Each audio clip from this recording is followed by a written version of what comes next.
நீங்கள் தவறவிட்ட எபிசோடுகளை இப்பொழுதே காணுங்கள் உங்கள் Tandivan.com மற்றும் Tandivan யூடியூப் சேனலில்.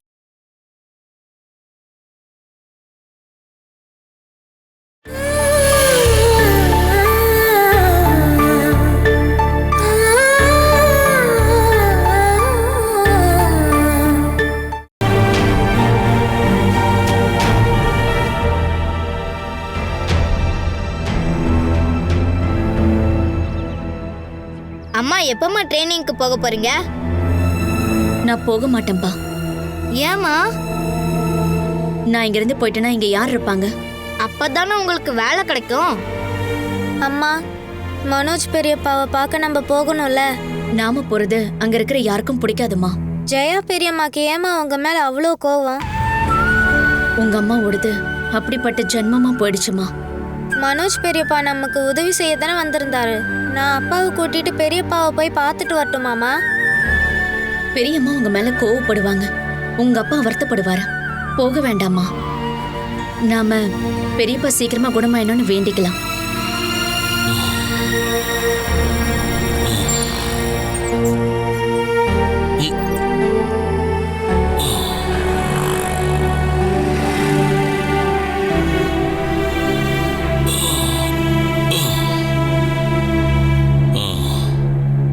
சிவபிரசாத பார்த்துட்டு வரேன். நீ ட்ரைனிங்க்கு போனதுக்கு அப்புறம் ஒரு உதவிக்காக அவர் இங்க வந்து இருக்குன்னு சொல்லிட்டாரு. கூடவே சித்தாராவும் இங்க இருப்பா. இந்த விஷயத்துல அவங்கள சிரமப்படுத்த வேண்டாம். இங்க யாரும் இல்லாம எப்படி போறதுன்னு தானே நீ வருத்தப்பட்டுக்கிட்டு இருந்த. அவங்களுக்கு எந்த சிரமமும் இல்லையா? அவங்க 2 பேருமே நமக்காக தேவைக்கு அதிகமாவே உதவி பண்ணிட்டாங்க. இதுக்கப்புறம் எதுக்காகவும் அவங்கள சிரமப்பட வைக்க கூடாது. ஒருவேளை வெளியில இருந்து யாராவது வீட்டு வேலைக்காக கூட்டிட்டு வரணும் அப்படின்னா பணத்தை கொடுத்து 2 வேலைக்காரங்களை வர சொல்லிருக்கலாம் இல்லையா? அப்படின்னா நான் ஒரு விஷயம் சொல்றேன், நீ எதிர்த்து பேசக்கூடாது.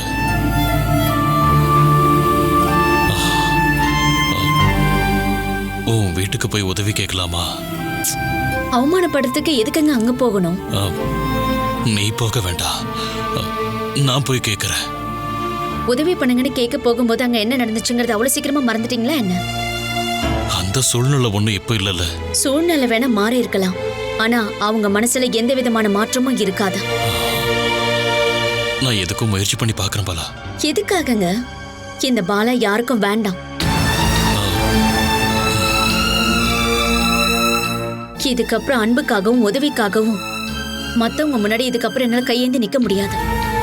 அதை விட நல்லது எனக்கு இந்த வேலை கிடைக்காம இருக்கிறது தான்.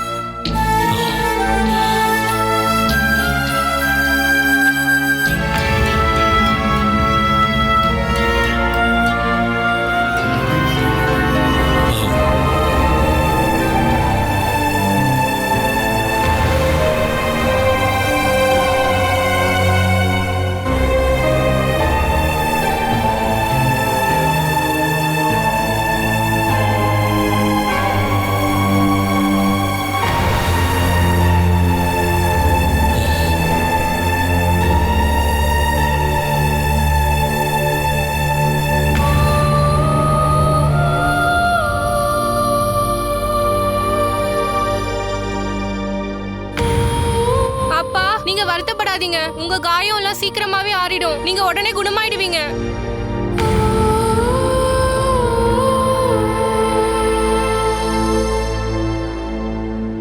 அப்பா நீங்க அழுகாதீங்க, சரியா?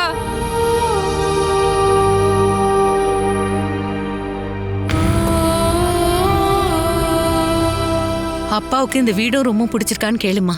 பாட்டி சொன்னதை கேட்டீங்களாப்பா? இந்த வீடு ரொம்ப உங்களுக்கு பிடிச்சிருக்கா?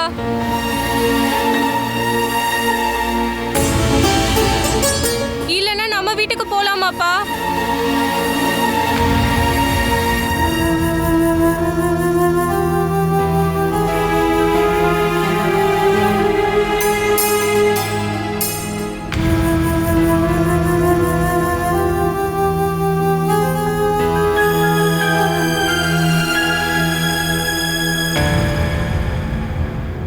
அங்க போய் நானும் ஸ்ரீகுட்டியும் என்னத்த பண்றது? இங்கன்னா அப்பாவும் அம்மாவும் இருக்காங்கல்ல, என் வீட்டுக்காரோட அம்மா. நீங்களே உடம்பு முடியாம இருக்கீங்க, தயவு செஞ்சு வண்டியில எல்லாம் வராதீங்க. உங்களுக்கு ஏதாவது ஆச்சுன்னா அதுக்கான பழியும் என் மேலதான் வரும். யாரையுமே இங்க வர வேண்டாம்னு சொல்லிடுங்க. அவரை யாருமே டிஸ்டர்ப் பண்ணக்கூடாதுன்னு தான் டாக்டரே சொல்லியிருக்காங்க.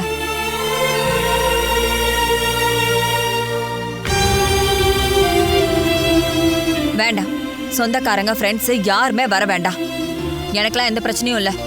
சொந்தக்காரங்களும் ஃப்ரெண்ட்ஸும் இங்கே வந்துட்டு போனதுக்கு அப்புறம் ஏதாவது இன்ஃபெக்ஷன் ஆயிடுச்சுன்னா என்ன நீங்க குறை சொல்லக்கூடாது.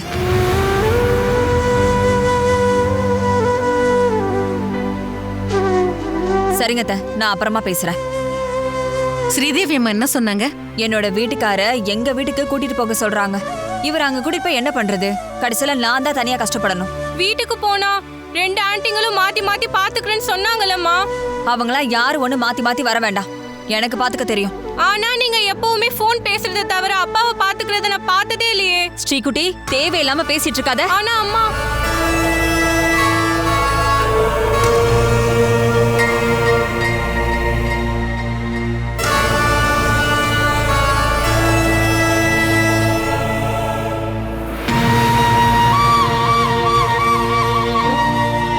அம்மா, நான் கொஞ்சம் வீடு வரைக்கும் போயிட்டு வரேன். எனக்கு ஸ்ரீகுட்டிக்கு என் வீட்டுக்காருக்கு கொஞ்சம் ட்ரெஸ் எல்லாம் எடுத்துட்டு வந்துடுறேன். அதுக்கு அப்பாவும் அனுப்பமா? நான் போனாதாம்மா சரியா இருக்கும்.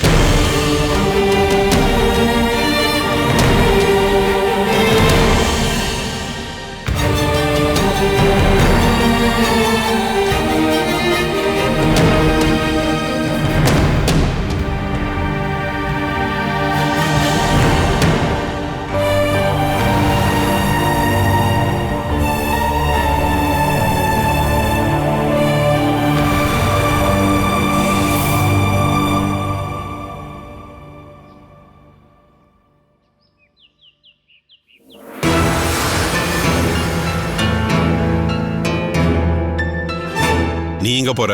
என் வீட்டுக்கு. எங்களுக்கு தேவையான ட்ரெஸ் எல்லாமே எடுத்துட்டு வரணும். மனோஜுக்கு இப்ப எப்படி இருக்கு? கொஞ்சம் பொறுமையா தான் ரெக்கவர் ஆகும்னு டாக்டர் சொல்லியிருக்காங்கல்ல. அங்கிருந்து வரும்போது ஒரு 4-5 பெட்ஷீட் கொண்டு வாம்மா. ஒரு நாளைக்கு 2 பெட்ஷீட்டாவது மாத்தணும். ஆக்சிடென்ட் கிளைம் சம்பந்தமா நான் வக்கீல பார்த்து பேச போயிருந்தேன். ஆனா போலீஸ் எஃப்ஐஆர்ல மனோஜ் போதையில ஆக்சிடென்ட் பண்ணதா எழுதியிருக்காங்க.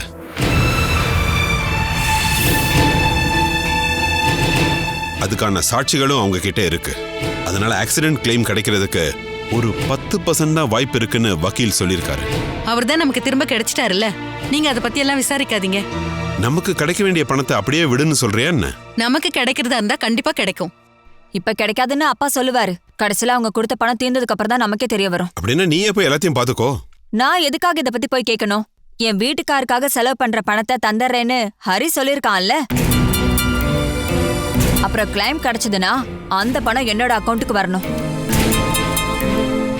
அடுத்த மாசம் நாங்க கட்டிட்டு இருக்கிற வீட்டுக்கான 2வது பேமெண்ட்டை இன்ஜினியர் கிட்ட கொடுக்கணும். எனக்கு அதை பத்தி எதுவும் தெரியாதுன்னு நினைச்சு என்னை ஏமாத்தணும்னு நினைக்காதீங்க. அம்மா, நான் போயிட்டு வந்துடுறேன். அவர் கொஞ்சம் பாத்துக்கோங்கம்மா.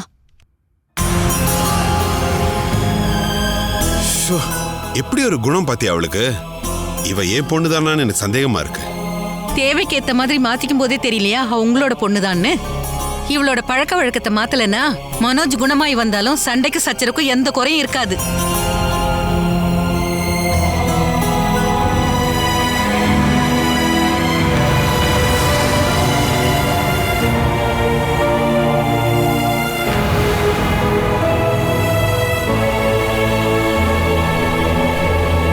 கல்யாணியோட ஹேர் ஸ்டைல் ரொம்ப சூப்பரா இருக்குல்லம்மா. எனக்கும் அதே மாதிரி பண்ணி விடுங்களா? ஒவ்வொருத்தருக்கும் ஒவ்வொரு ஸ்டைல் இருக்கும், அதான் நல்லது. மத்தவங்கள பார்த்து நாம ஏன் நடந்துக்கணும்? மத்தவங்க நம்மள பார்த்து நடந்துக்கிற மாதிரி நாம மாறணும்.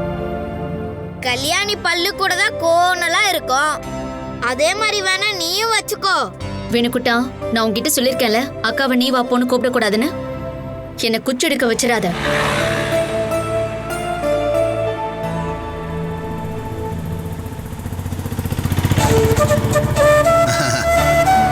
எல்லாம் வீட்ல தான் இருக்காங்க. ஐ பெரியப்பா, பெரியப்பா, சாப்பிடுறதுக்கு என்ன வாங்கிட்டு வந்திருக்கீங்க? காட்டுங்க. ஐயோ, தேங்காவா? என்னடா தேங்காய் பிடிக்காதா என்ன? ஆமா, சாப்பிடறதுக்கு என்ன இருக்குன்னு பார்க்கதான் அவன் ஓடி வந்தான். இந்த தேங்காய்க்கு பதிலா ஏதாச்சும் பழுத்த மாம்பழம் கொண்டு வந்திருக்கலாம் இல்லையா? குண்டு பெரியப்பா. டேய் உனக்கு வாய் கொழுப்பு அதிகமாயிருச்சுடா. பாலா, அனிலா பெரியம்மா, நீ நல்லா இருக்கியாமா? இங்க போறோம்னு சொன்னா அத்தை டென்ஷன் ஆயிடுவாங்க. அதனால எங்க வீட்டுக்கு போறோம்னு சொல்லிட்டு இங்க வந்துட்டோம். நீங்க அங்க வந்தப்ப சில விஷயங்களை தெளிவா உங்ககிட்ட பேச முடியாம போச்சு. அதுக்குள்ள அம்மா வேற வந்து பிரச்சனை பண்ணிருச்சு. அதனாலதான் வீட்டுக்கே வந்து பேசிட்டு போலான்னு வந்தோம். வேணும் எங்க பாலா? வெளியே போயிருக்காரு. ஜங்ஷன் கிட்ட இருக்கிற கடைக்கு போய் கொஞ்ச நேரம் உட்காருவாரு. அவரே இதுக்கப்புறம் தயவு செஞ்சு தனியா அனுப்ப வேண்டாம். நான் ஒன்னும் அனுப்பல, அவரே தான் கிளம்பி போறாரு. சில சமயம் சொல்லிட்டு போவாரு. நான் ஏதாவது வேலை பார்த்துக்கிட்டு இருந்தா என்கிட்ட சொல்லாமே போயிடுவாரு. அதுக்கப்புறம் எங்க இருக்காருன்னு தெரிஞ்சுக்கிறதுக்காக நான் ஃபோன் பண்ணணும். அம்மா ஃபோன் பண்ணுவாங்கன்னு தெரிஞ்சு அப்பா ஃபோனை இங்கே வச்சிடுவாரு. அப்படியா? இங்க பாரு பாலா, எக்காரணத்து கொண்டும் உனக்கு கிடைச்ச வேலையும் இல்லாம பண்ணிடாத. வேணுமோ குழந்தை இங்க தனியா இருப்பாங்க அப்படின்னு நினைச்சு நீ அப்படிப்பட்ட முடிவெல்லாம் தயவு செஞ்சு எடுக்காத. ஆமா, நீ ட்ரைனிங் போறதுக்கான ஏற்பாடுகளை பண்றதுக்காகத்தான் நாங்க இங்க வந்திருக்கோம். பாலா, நீ இப்ப பண்றது எல்லாமே குடும்பத்துக்காக மட்டும் தானே இங்க இருக்க எல்லாருக்குமே தெரியும் பாலா. உன்னோட இந்த நல்ல மனசுக்கு எந்த பிரச்சனையும் வராது. உன்னுடைய எல்லா வேலையும் ரொம்ப சரியா நடக்கும் பாலா. அதுக்கு என்ன பண்ணலாம் அப்படிங்கிற பிளானோட தான் நாங்க இங்க வந்திருக்கோம். அது என்ன அனிலக்கா? இப்ப சொல்ல வேண்டாம், வேணும் முதல்ல இங்க வரட்டும். இப்பெல்லாம் ஒரு விஷயத்தையே சும்மா சொல்லி சொல்லி அதை சொல்றவங்களுக்கும் கேட்கறவங்களுக்கும் போர் அடிச்சு போச்சு. அதனால இதுக்கப்புறம் நடக்கிற விஷயங்களை ஒரே தடவை சொன்னா மட்டும் போதும். No repetition. சரிங்க, அப்படியே இருக்கட்டும். பாலா, என் கூட வா. வா, நீ வா. டேய், நீயும் போடா. உனக்குனே தேங்காய் வாங்கி வச்சிருக்க. அதுக்குள்ள அந்த தேங்காவை நீங்களே சாப்பிட்டுக்கோங்க. ஓ சரி, சொல்லு. உனக்கு என்னதாடா வேணும்? சொன்னா வாங்கி கொடுப்பீங்களா? நீ சொல்லுடா. மெதுவாடா. பெரியப்பா, எனக்கு பரோட்டா வேணும், வாங்கி தருவீங்களா? ஏண்டா, உனக்கு அந்த புரோட்டா மட்டும் சாப்பிட்டா போதுமா? கூடவே உனக்கு சிக்கனும் வாங்கி தர்றேன். இது சூப்பர். சாப்பிட நல்லா தான் இருக்கும்.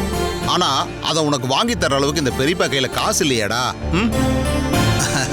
நீ கவலைப்படாதடா. இங்க பாரு, உன் அப்பாவோட ஆபரேஷன் மட்டும் நல்லபடியா முடியட்டுண்டாகணும். இங்க பாரு, தினமும் உனக்கு புரோட்டாவும் மட்டன் குழம்பும் வாங்கி தருவேன். தேவையில்லாம ஆசையை காமிச்சிட்டீங்க. அதெல்லாம் அப்படித்தான்டா. பாக்கெட்ல பணம் இல்லைன்னா வெறும் ஆசை மட்டும்தான் பட முடியும். நீங்க சரியான ஃப்ராடு பெரியப்பா.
ஒரு நிமிஷம், கதவு சாத்தாதீங்க. நான் ஒரு விஷயம் சொல்றதுக்காக தான் வந்திருக்கேன். என்ன? நான் உங்ககிட்ட ஒரு உதவி கேட்கலான்னு வந்திருக்கேன். இங்க யாருக்கும் எந்த உதவியும் பண்ண போறது இல்ல. பணம் கொடுத்து உதவி பண்ணுங்கன்னு கேட்கறதுக்காக நான் வரல. வேற? உங்களாலையும் அத்தையாலையும் மட்டும் செய்யக்கூடிய ஒரு உதவி. அப்படி என்ன உதவி? அது வந்து நான் உங்க 2 பேரையும் ஒன்னா வச்சுதான் அதை சொல்லணும். அத்தையை கொஞ்சம் கூப்பிட முடியுமா? எதுவா இருந்தாலும் என்கிட்டயே சொல்லு, போதும். போதாது. இந்த விஷயத்துல அத்தையோட முடிவு தான் ரொம்பவே முக்கியமானது.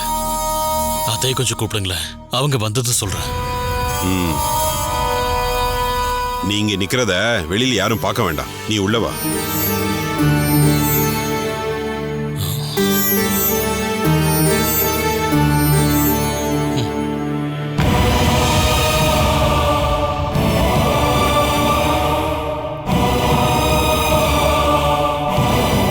சீக்கிரம் உள்ள வா. சுதா,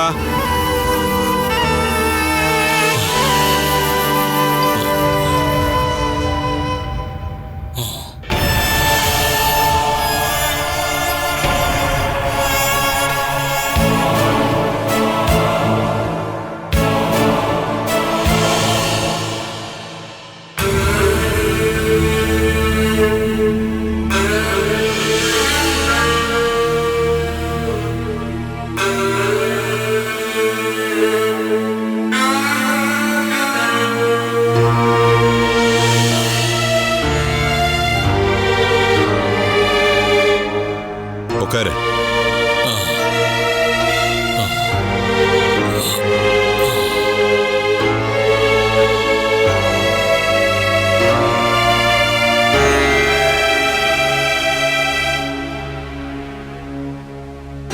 நம்ம 2 பேர்கிட்டயும் வேணு ஏதோ பேசுறதுக்காக வந்திருக்காரு. நீங்களும் பாலாவும் சொல்ல வேண்டியதெல்லாம் சொல்லிட்டு போயிட்டீங்கல்ல, இப்ப எதுக்காக வந்திருக்கீங்க?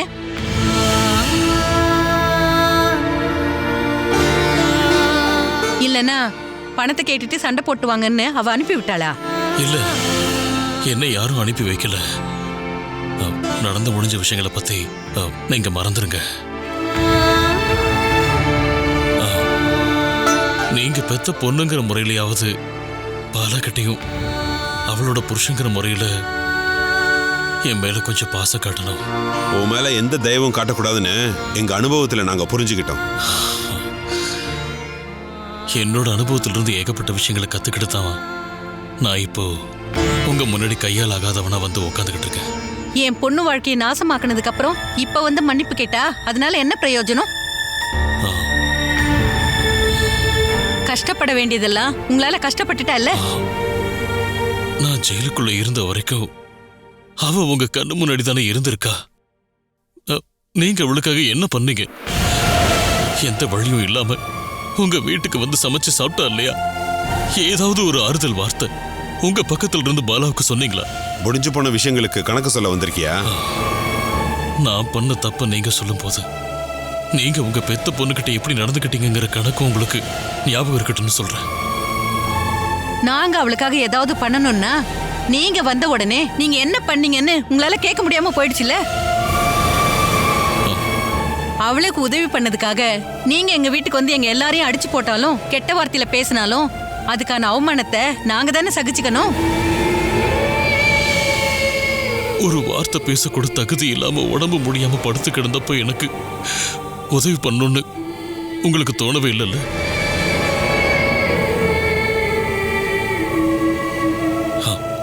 நீங்க உதவி செய்யல, அனுதாபம் காட்டலங்கிறதுக்காக ஒன்றும் நான் பழி வாங்க இங்க வரல. நீங்க பெத்த பொண்ணோட எதிர்காலத்துக்காக ஒரு உதவி மட்டும் பண்ணுங்க. ரெவென்யூ டிபார்ட்மெண்ட்ல பாலாக்கு ஒரு வேலை கிடைச்சிருக்கு. வேலைக்கு சேர்றதுக்கு முன்னாடி கண்டிப்பா ட்ரைனிங்க்கு போகணும். அதுக்கு ஒரு வாரம் அவ வீட்டை விட்டு போய் தங்கணும். என்னையும் குழந்தைகளையும் பார்த்துக்கிறதுக்கு யாருமே இல்லை அப்படிங்கிற காரணத்தை சொல்லி பாலா அந்த ட்ரைனிங்க்கு போக மாட்டேன்னு அடம் பிடிக்கிறா. நீங்க 2 பேரும் சேர்ந்து அங்க வந்து ஒரு 4-5 நாள் தங்கினா நல்லா இருக்கும்னு நினைக்கிறேன். அதுக்குதான் உங்க ஃபேமிலி இருக்காங்கல்ல, அவங்க கிட்ட போய் சொல்லு. வேற எந்த வழியும் இல்லாம தானே நான் இங்க வந்து சொல்லிக்கிட்டு இருக்கேன். உங்களால அங்க வர முடியலன்னா கொஞ்ச நாளைக்கு மட்டும் நாங்க இங்க வந்து தங்கறதுக்கு ஒரு இடம் கொடுத்தா போதும். உனக்கு இடம் கொடுத்து நீ இங்கிருந்து போகலன்னா நாங்க தான் வெளியில போக வேண்டியதா இருக்கும். அந்த முட்டாள்தனத்தை நாங்க திரும்பவும் பண்ண மாட்டோம்.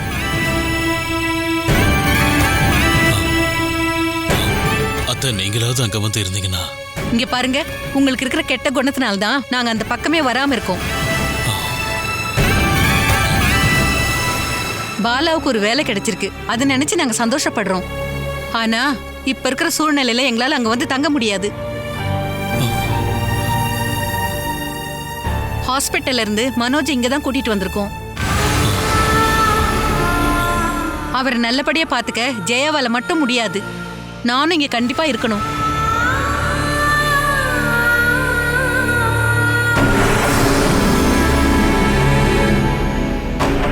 அதனால எக்காரணத்தை கொண்டும் எங்களால அங்க வந்து தங்க முடியாது. மனோஜ நீங்க இங்க கூட்டிட்டு வந்திருக்கீங்களா? எனக்கு மனோஜ கொஞ்சம் பார்க்கணுமே.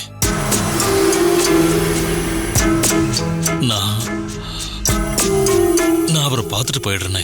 நீயும் பாலாவும் மனோஜ பாக்குறது ஜெயாக்கு சுத்தமா பிடிக்காது. என் உயிரை காப்பாத்தணுங்கிற எண்ணத்துல வந்தவர் தான் மனோஜ். அவருக்கு ஆக்சிடென்ட் ஆகி ஹாஸ்பிட்டல் இருந்தப்போ என்னால வந்து பார்க்க முடியல. இப்போ எனக்கு பக்கத்துல மனோஜ் இருந்தும் கூட நான் அவரை பார்க்காம போயிட்டேன் அப்படின்னா எனக்கு ஒரே ஒரு வாய்ப்பு மட்டும் கொடுங்க. ஜெயாதான் இங்க இப்ப இல்லல்ல, அவர் பார்த்துட்டு தான் போகட்டுமே. மனோஜ பார்த்த நிமிஷமே நீ இங்க இருந்து போயிடணும்.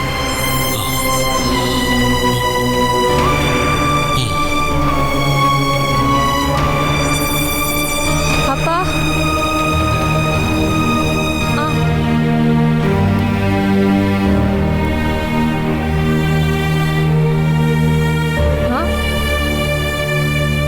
அப்பா வாயை தருங்க.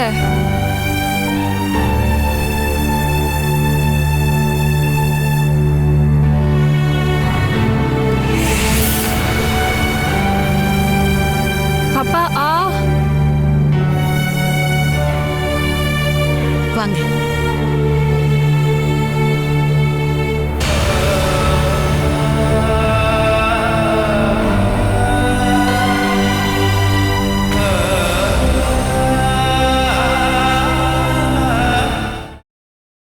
Catch us on TV, Tandivan.com, Facebook and YouTube.